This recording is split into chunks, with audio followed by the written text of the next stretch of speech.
Ever wonder what a harmless coworker is capable of when he thinks nobody's watching? I knew something was off the moment I heard the file cabinet sigh.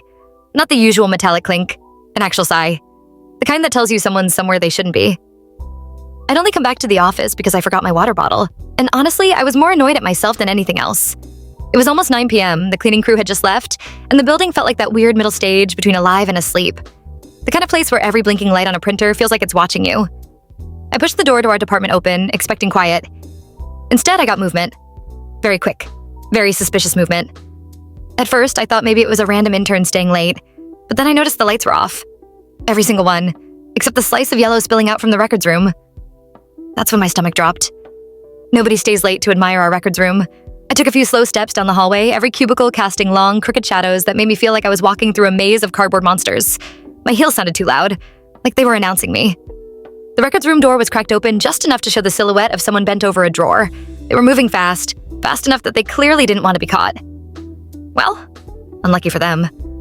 I pushed the door open all the way. "You looking for something?" I asked, doing my best. I'm not scared even though I absolutely am voice. The person jerked upright so fast they slammed their head on the open drawer. A win for me, honestly.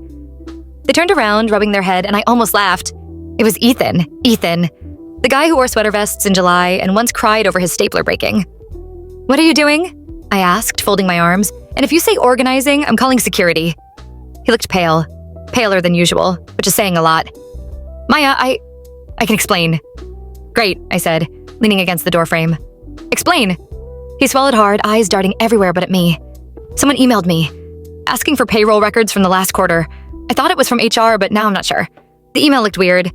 But I already said I could grab the files, so You didn't think to, I don't know, check before breaking into confidential drawers?" I asked.